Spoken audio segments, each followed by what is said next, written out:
글자에 감성을 담는 직업, 캘리그래퍼.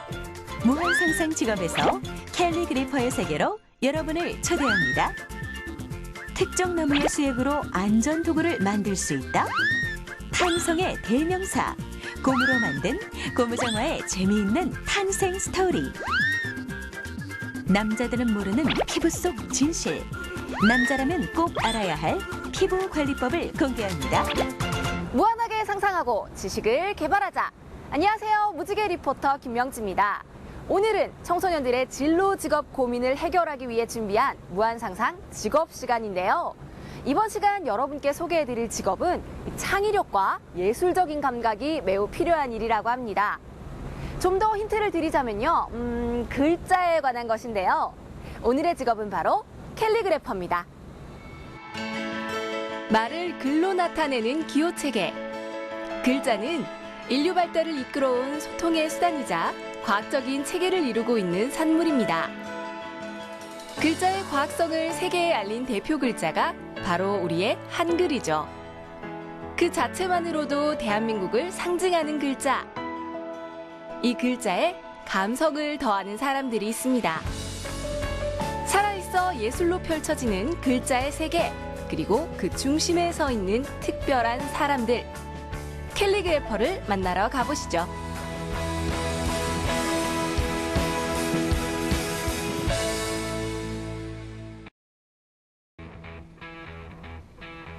캘리그래퍼, 직업의 이름이 조금 생소한 분들도 있을 텐데요. 현재 국내에서 왕성하게 활동하고 있는 캘리그래퍼의 작업실을 찾았습니다.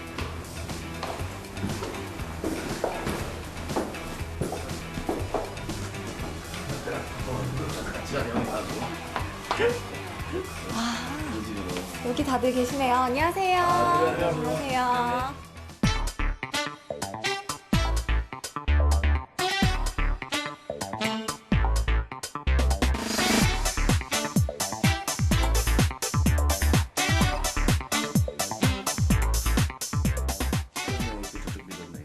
이름 뒤에 캘리그래퍼라는 또 하나의 이름이 붙는 3명의 작가들을 만났습니다.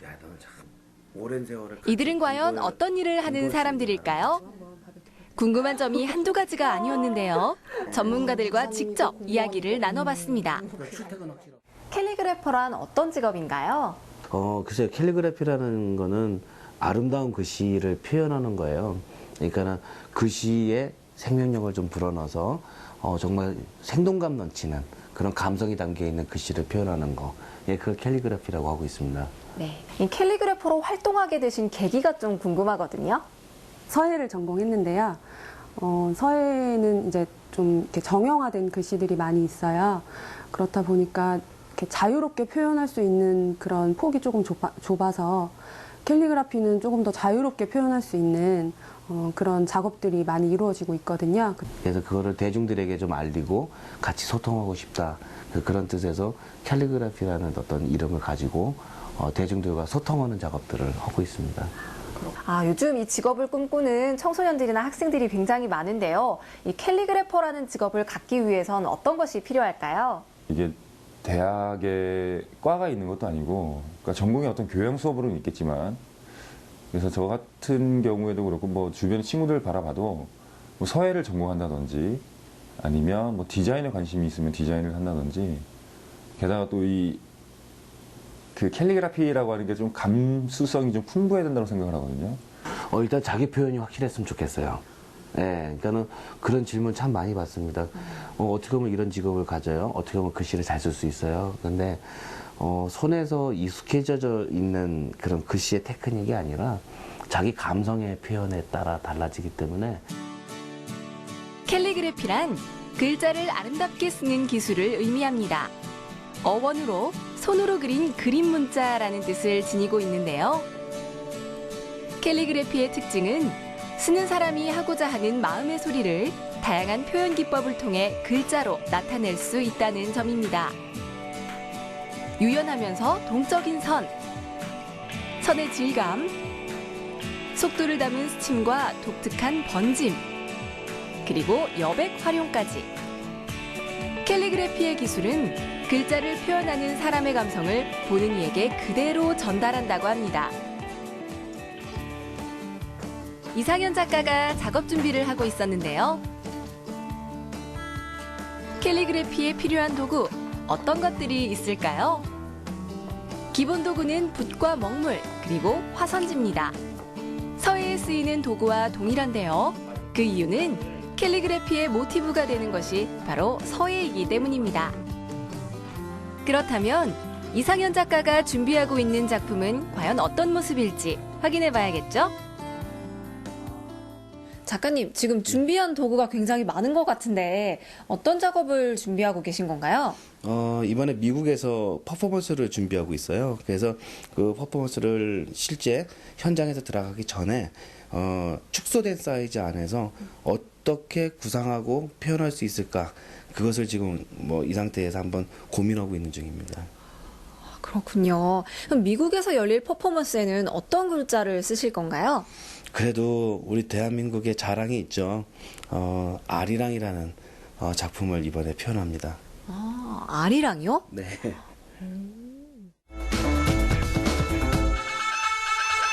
대부 퍼포먼스를 통해 한글과 우리의 문화를 세계에 알리는 이상현 작가.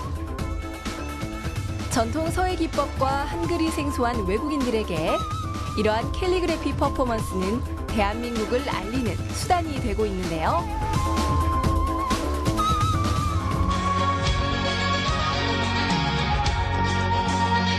한글의 예술성에 캘리그래피라는 기술을 더하고 거기에 작가의 감성이 합쳐지면 세상에 하나뿐인 멋진 캘리그래피 작품이 완성됩니다.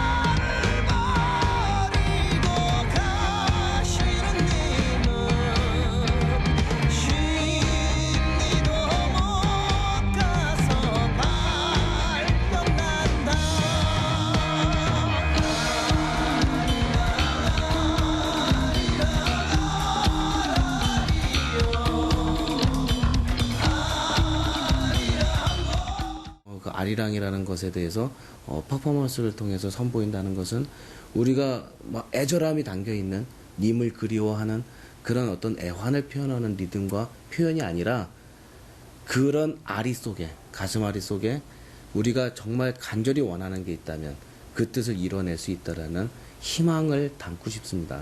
근데 이렇게 보니까 이 글자에 작가만의 감성을 담아낸다는 게 참 어려운 일인 것 같은데요. 네. 어떻게 하면 이 글자에 자기의 감성과 기분 같은 걸 담아낼 수 있을까요? 글쎄요, 우선은 어떤 도구를 통해서 내가 표현하느냐에 따라서도 또 달라지는 것 같아요. 예를 들어서 우리 동양의 붓이다. 그러면 붓 하면은 감성을 표현하는 데는 최고인 것 같습니다. 붓이. 서예 붓이. 왜냐면 그 붓에는 탄력이 있어서 누르면 획이 두꺼워지고요. 또 떼면 얇아지고 또 먹물을 많이 묻히면 촉촉해지고 붓에서 먹물이 다 떨어지면 아주 거칠고 표정이 자체가 바뀌게 되고 또 내 기분에 따라서 좀 빨리 쓰면 속도감이 나고 그러니까 그런 과정들을 대변해 줄 수 있는 도구가 바로 붓인데요. 그 도구, 붓이라는 것을 내가 어떻게 운전하느냐에 따라서 글씨의 표정들은 바뀌는 것 같습니다. 글자가 가지고 있는 의미를 작가의 감성과 느낌으로 표현하는 일. 말로는 조금 이해하기 어렵지만 직접 표현해보면 그 의미를 알 수 있다고 하는데요. 이상현 작가에게 글자에 감성을 담는 방법을 배워봤습니다. 사랑이라는 단어를 살펴볼까요? 사용하는 도구, 필체, 그리고 선의 강약과 속도에 따라 전혀 다른 사랑이 나타납니다. 각 사랑에서 느껴지는 분위기, 아마 작가의 의도와 여러분의 해석은 그리 다르지 않을 겁니다. 그래서 이런 감성이라는 것이 보면 볼수록 알면 알수록 매력 있는 이 직업.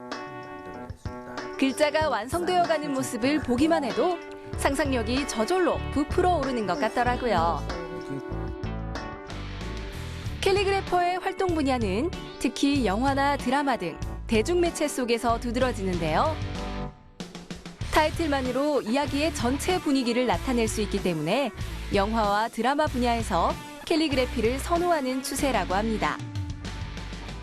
글씨에도 아주 거칠고 부드럽고 또 아주 유려하고 또 그런 여러 속에 포근함과 어떤 삭막함, 이런 마찰에 대한 부분, 포용에 대한 부분, 이런 것들을 대변할 수 있는 게 바로 우리 글씨에서의 질감이에요. 그렇기 때문에 그 질감으로서 대변해주면서 우리가 말 그대로 영이야! 부를 수도 있고 아니면 영이야! 부를 수도 있고, 이게 바로 캘리그래피에서 보여주는 바로 감성이 아닐까 싶습니다.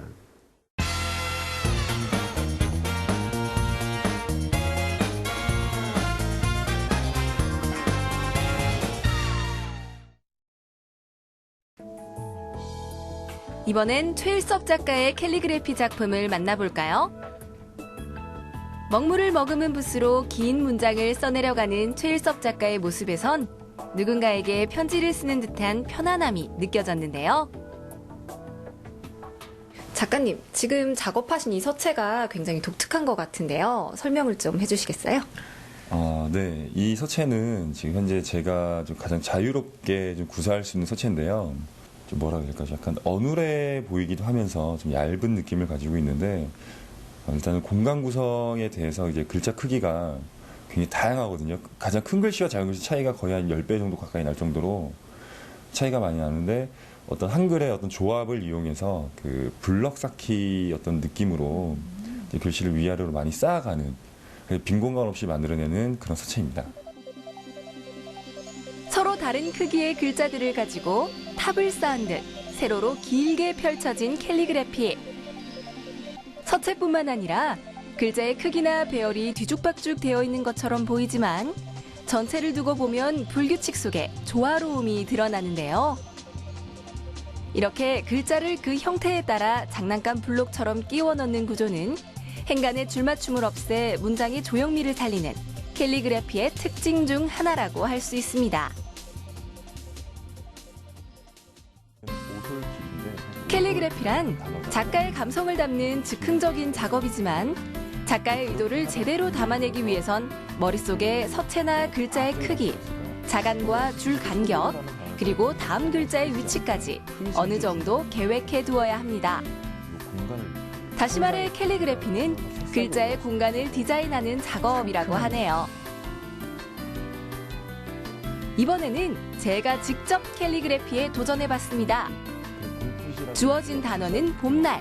나름 고민해서 썼는데요. 작가님의 평가는 어떨까요? 아쉬운 점이 몇 가지 있어요. 일단은 글자의 두께가, 획의 두께가 다 일정해요. 처음부터 끝까지. 네. 그러다 보니까 사실 좀 밋밋해 보일 수가 있겠죠. 예를 들면 어떻게 좀 굵기 자체를 좀 다르게 하면은 두께감, 요 세 개만 생각을 해가지고 한번 봄날을 다시 한번 써보세요. 저의 글씨가 캘리그래피로서 부족한 점을 눈으로 확인하고 작가님의 조언을 듣고 다시 한번 봄날을 표현했는데요. 어떠세요? 따뜻한 봄이 느껴지시나요?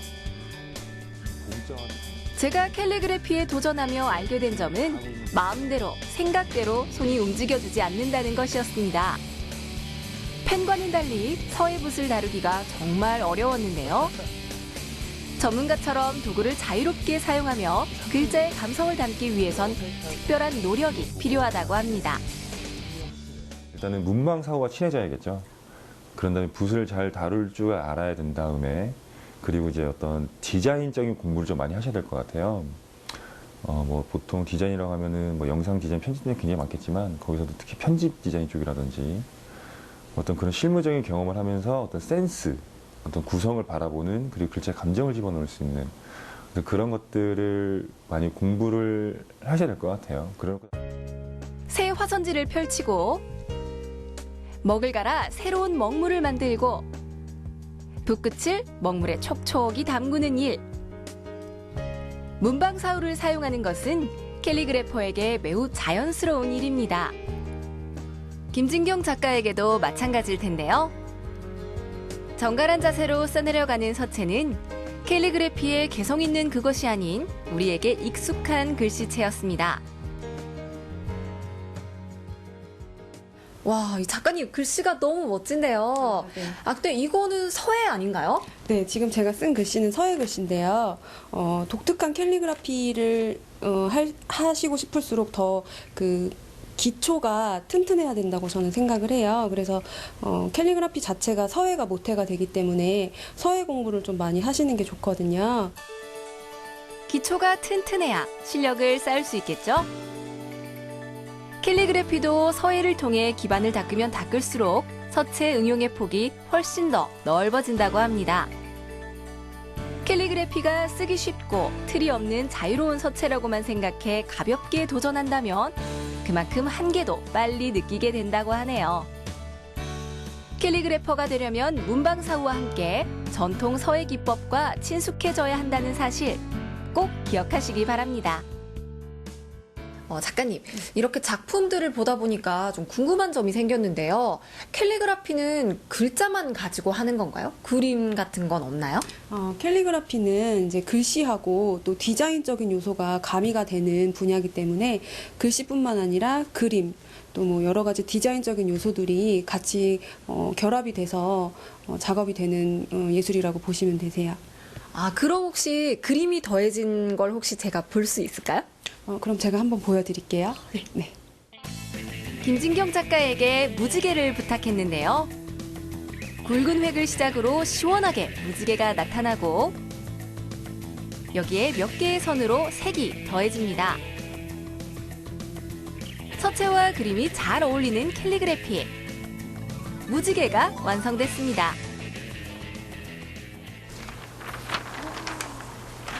우와, 보이세요?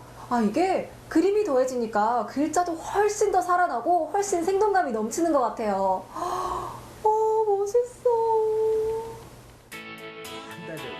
3명의 전문가들과 함께 캘리그래피의 세계를 살짝 엿볼 수 있었던 시간. 우리가 매일 무심코 보고 쓰는 글자가 이들에겐 예술의 도구로 그리고 의지와 희망을 담는 그릇으로 사용된다는 것을 새롭게 알 수 있었습니다. 글씨의 감성을 자유롭게 표현할 수 있다는 거, 그리고 이제 여러 사람과 또 글씨로 소통을 할 수 있다는 게, 그리고 또 우리가 그런 한글의 문화를 전 세계에 알릴 수 있다라고 하는 게 또 큰 매력인 것 같아요. 꿈과 희망을 갖고 내가 노력한다면 그 꿈을 꼭 이룰 수 있는 직업이 바로 이 캘리그래피의 장르예요. 그렇기 때문에 여러분들도 아주 멋있는 꿈 꿔보시고 또 그 꿈을 꼭 이루시길 이 직업을 통해서 풀어보셨으면 좋겠습니다. 캘리그라피는 여행이다. 캘리그라퍼란 감정의 바다를 헤엄치는 돌고래다.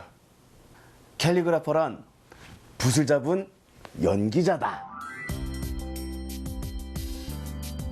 가장 한국적인 것으로 하는 가장 개성 있는 일. 글자에 감성을 더하는 일이란 결코 쉬운 일이 아니지만 만약 그것이 가능해진다면 캘리그래퍼라는 직업은 단연 매력 있는 직업이 될 것입니다. 글자에 생명을 불어넣는 일, 캘리그래퍼에 대해서 살펴봤는데요. 이 직업이야말로 무한한 상상력과 창의력을 펼칠 수 있는 일이 아닌가 하는 생각을 해봤습니다. 무한상상 직업, 저는 또 다른 특별한 직업으로 여러분을 찾아오겠습니다.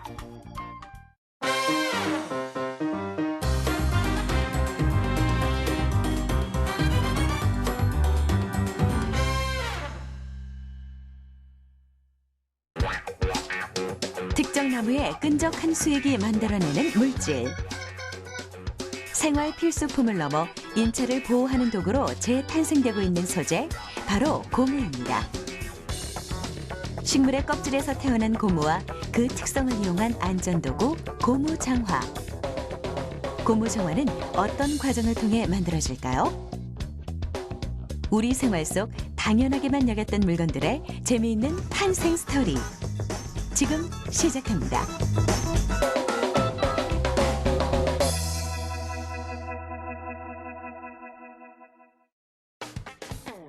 고무란 열대 고무나무의 껍질에서 분비되는 액체를 응고시킨 물질입니다.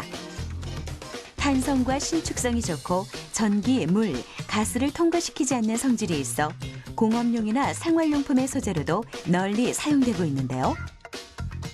고무 원료는 크게 천연 고무와 합성 고무로 나뉩니다. 천연 고무는 열대 지방의 파라 고무나무의 수액을 채취후 굳힌 생고무를 말하는데요. 자연에서 얻어진 물질이기 때문에 물리적 특성이 우수합니다. 마찰에 의해 쉽게 닳지 않는 반면 열이나 산성, 기름에는 약해 오랜 시간 노출되면 부식되거나 부패되는 특성을 가지고 있는데요. 이 천연 고무의 단점을 보완한 것이 바로 합성 고무입니다. 합성 고무는 석유와 석유를 중요한 화학 성분을 합성하여 만드는데요. 분자 구조에 따라 종류가 다른 다양한 고무가 만들어집니다. 합성 고무는 열에 강하고 부식의 저항성이 높아 쉽게 변하거나 부패하지 않습니다. 이러한 고무의 특성을 이용해 특수 상황에 필요한 안전도구로 이용할 수 있는 것이죠. 안전 고무 장화의 제조 과정을 알아보기 위해 찾아온 부산의 한 공장. 고무를 이용해 소방서나 조선소 등에서 사용하는 안전 장화를 생산하는 곳입니다. 저희는 고무 안전장화라는 특히 떠나서 방수의 목적으로 만들었는데 특히 고무는 인장 인열 강도가 중요하기 때문에 저희는 고무를 선택하게 되었고요. 그다음에 고무 원료 중에서 천연 고무만 사용했을 경우 석유, 화학 약품 등에서 약하기 때문에 합성 고무를 같이 배합하여 만들었습니다.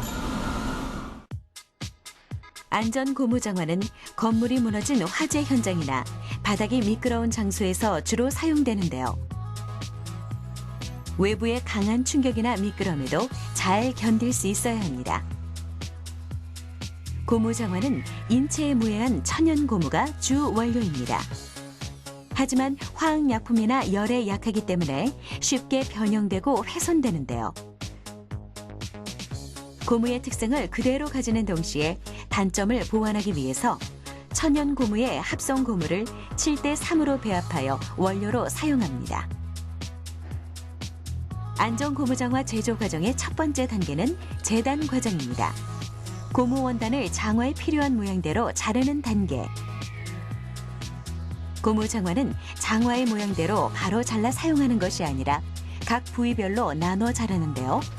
여러 번 덧대어 성형하기 용이하도록 하기 위함입니다. 미리 제작된 성형틀에 고무 원단을 맞추고 압력에 의해 재단하는데요. 고무는 매우 유연하고 점성이 높은 소재이기 때문에 고무끼리 서로 뭉치고 달라붙지 않도록 주의합니다. 다음은 내피 가공 과정, 고무 장화의 성형 전 준비 단계인데요. 장화 성형 시 고무가 쉽게 부착할 수 있도록 먼저 장화틀에 안감을 더 씌워줍니다. 안감은 고무와의 접착뿐만 아니라 지속적인 마찰에 의해 피부가 벗겨지거나 상하지 않도록 하며 장화의 착용감을 높이는 단계이기도 합니다. 내피를 씌운 장화틀은 곧바로 접착제를 도포하는데요. 내피와 고무 사이에 틈이 생기지 않도록 꼼꼼하게 접착제를 펴바릅니다. 묽은 접착제를 바른 내피는 고무와의 접착성을 높이기 위해 열 처리 단계를 거치는데요. 약 섭씨 90도의 온도로 빠르게 가열합니다. 가공 과정을 마친 장화틀은 몸통 감싸기 단계로 이어집니다. 재단한 고무 조각을 장화의 모양에 맞게 부착하는 단계. 본격적으로 장화를 만드는 성형 과정이라고 할 수 있습니다. 고무의 탄성을 이용해 장화에 밀착시켜 붙여주는 작업을 거치는데요. 한 번 붙이고 끝내는 것이 아니라 여러 단계에 걸쳐 반복적으로 감싸 붙입니다. 강력이 좋은 고무도 철근, 못과 같은 위험 요소에 의해 장화가 파열될 수 있기 때문입니다. 몸통 싸는 기술이 가장 중요하다 생각합니다. 그 부분에서는 아직도 자동화가 아닌 수작업으로 이루어지고 있는 이유가 고무의 특성을 잘 활용하여 기능적인 면과 디자인적인 면을 좀 더 높여서 완성도가 높은 제품을 생산하기 위해서 아직도 수작업으로 이루어지고 있습니다. 몸통 감싸기 단계는 단순히 고무를 붙이는 작업이지만 무엇보다 기술력이 필요합니다. 고무는 늘어나도 탄성에 의해 다시 원래의 형태로 되돌아가려는 성질이 강합니다. 때문에 고무가 제대로 밀착되지 않아 공기 방울이 생기면 고무장화의 방수력이 떨어져 안전장화의 쓰임새로 사용하기 어려운 것이죠. 몸통 감싸기 과정을 마치면 고무 바닥을 부착하는 작업이 이루어지는데요. 조선소나 화재 현장에서 물이나 기름에 의해 미끄러지지 않도록 특수한 문양의 고무 바닥재를 사용해 고무 장화의 안전성을 높이는 것으로 몸통 감싸기 과정을 마무리합니다. 다음은 기계 압축 과정입니다. 고무의 밀착을 돕고 분량을 최소화하는 단계. 성형된 고무 장화는 고무의 접착 과정에서 공기방울이 생기는 불량 상태를 최소화하기 위해 여러 번에 걸쳐 압축 과정을 거칩니다. 수작업을 통해 꼼꼼하게 작업하지만 미처 제대로 부착되지 못해 생긴 공기방울을 완전히 제거하는 과정이죠. 이어지는 가열 과정. 고무 장화를 코팅, 가열하는 단계입니다. 장화의 겉표면이 위험 요소에 쉽게 훼손되지 않도록 코팅 작업이 이루어지는데요. 약품 처리는 고무 장화의 색깔을 선명하게 해줄 뿐 아니라 성형 과정 중에 발생한 이물질을 제거하는 단계이기도 합니다. 다음은 가열 과정입니다. 고무의 탄성도를 높이는 과정. 가열하는 이유가 두 가지 이유 때문입니다. 첫 번째로는 인장, 인열, 탄성 등을 높이기 위해서 가열을 하고 있고, 두 번째는 고무 생산 과정 중에 접착한 부분을 더욱 접착력을 높이기 위해서 가열하고 있습니다. 고무는 신축성이 뛰어난 소재이지만 고무 장화에는 천연 고무가 배합되어 있기 때문에 가열하기 전 고무는 당기는 힘에 의해 쉽게 늘어나거나 뜯어지는데요. 이러한 단점을 보완하기 위해 섭씨 160도의 온도로 약 60분간 가열합니다. 가열을 마친 고무 장관은 사람이 두 손으로 잡아당기는 힘에도 쉽게 늘어나거나 찢어지지 않습니다. 가열을 마친 고무 장관은 유관 검사로 이어집니다. 이물질을 제거하고 불량품을 검사하는 단계. 제품이 만들어지는 과정 중에 이물질이 발생하거나 접착이 잘못된 부분이 있는지 꼼꼼히 검사하는 단계인데요. 고무장화의 윗부분을 착용하기 편하게 마무리 작업을 해주는 것으로 고무장화 제조의 모든 과정이 끝이 납니다. 이렇게 고무의 특성을 이용한 안전 고무장화가 완성됐습니다. 나무에서 채취한 하나의 소재가 불과 물을 견뎌내는 특수 안전 소재로 재탄생되는 과정. 식물 추출물이 고무 장화가 되기까지 수많은 공정과 과학기술이 필요하다는 것을 알 수 있었습니다. 생활 속 도구를 바라보는 새로운 시선. 사이언스 오브 메이킹. 다음 주에도 계속됩니다.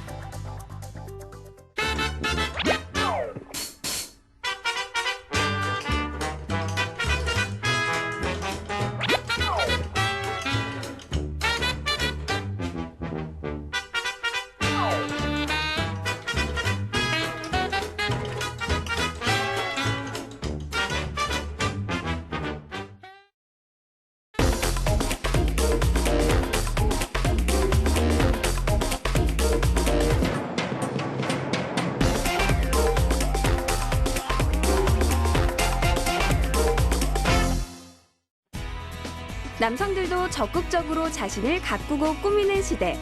여성보다 예쁜 미모를 자랑하는 꽃미남 꽃 중년들이 대세 중의 대세인데요. 이렇게 동안 피부를 유지하려면 꽤 많은 시간과 노력을 투자했을 텐데 시간 없다고 혹은 돈이 부족해서 피부 관리에 뒷전인 남성분들 많으시죠? 오늘 키스티와 함께하는 과학향기에서는 그런 분들을 위한 알짜 정보를 준비했습니다.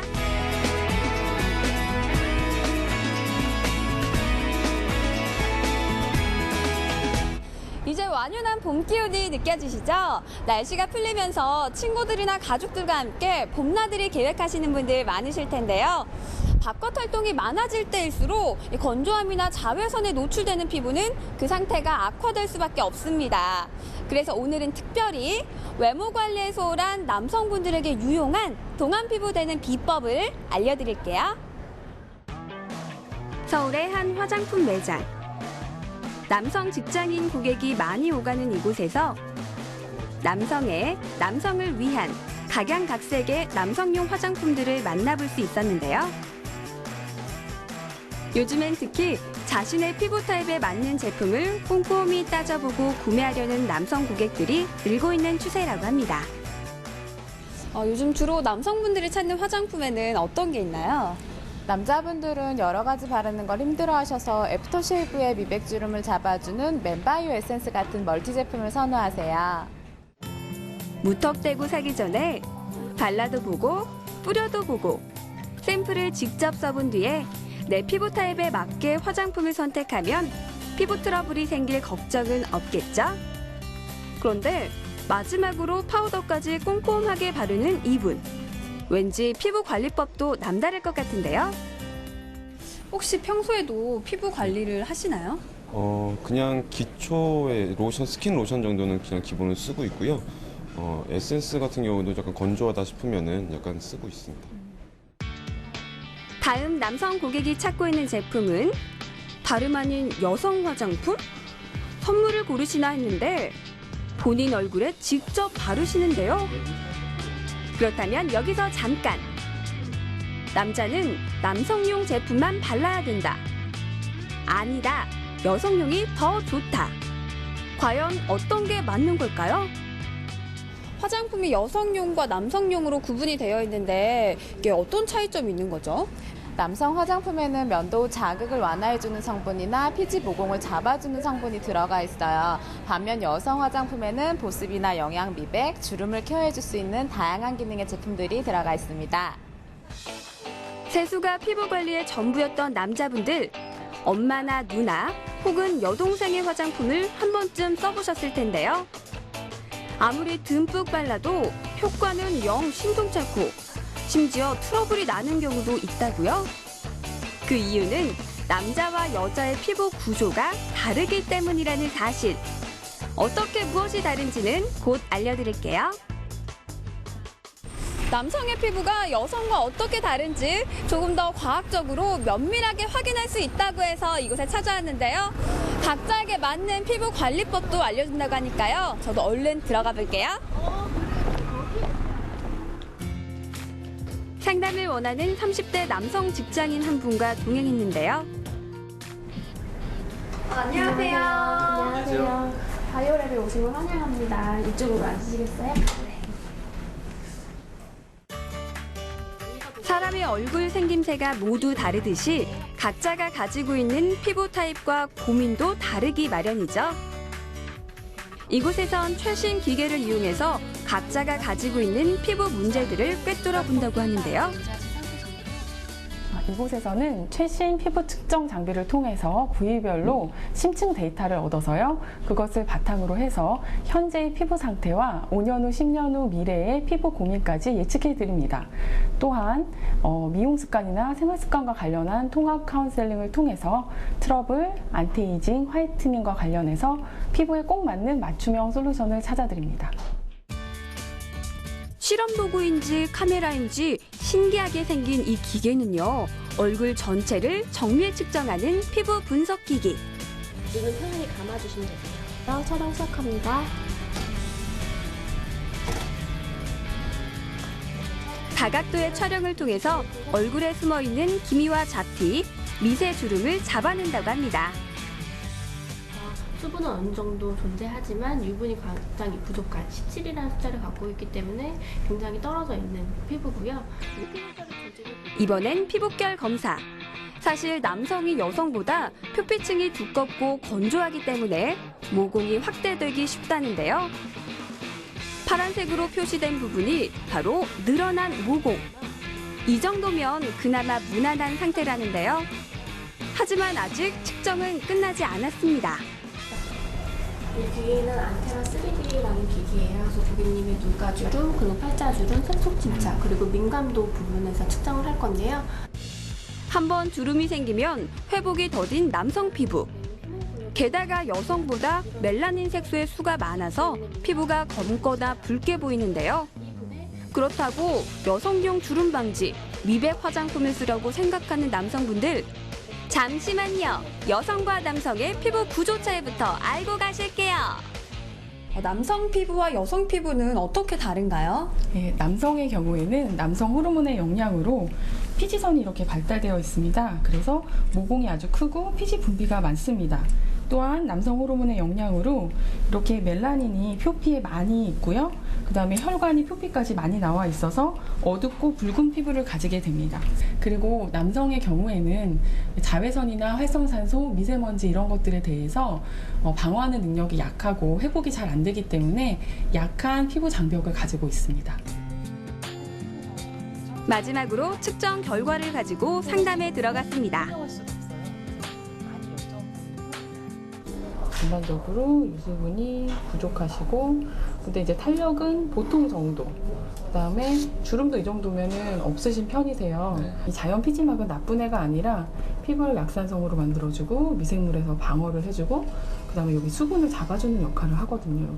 이렇게 수분이 농도가 여기가 더 높고 이게 이렇게 증발해서 수분이 공급이 되는 거거든요. 원래 남성 피부가 결과에 꽤 만족스러우신 것 같죠? 그런데 여기에 하나 더. 연구원님께서 피부 미남이 되는 손쉬운 비결을 알려주셨는데요. 항산화 물질이 풍부한 토마토를 비롯해 비타민C가 많은 채소와 과일은 충분히 골고루 섭취해야 한다는 말씀. 그리고 지방 부위를 떼어낸 살코기에는 양질의 단백질이 있으니까요. 주름이 고민되시는 분들 챙겨 드시고요. 마지막으로 하루에 물 2리터, 컵으로 8잔 정도 마시면 돈 안 들이고 빛나는 물광 피부를 가질 수 있다고 합니다.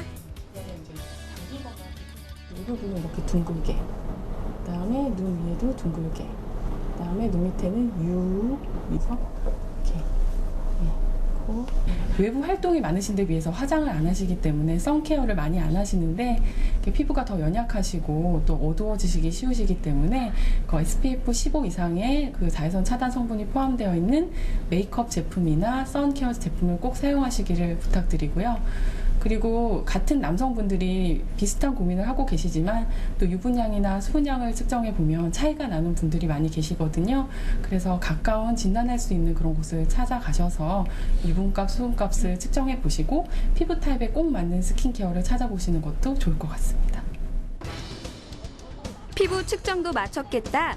이제 피부 관리법을 배우러 이동했는데요.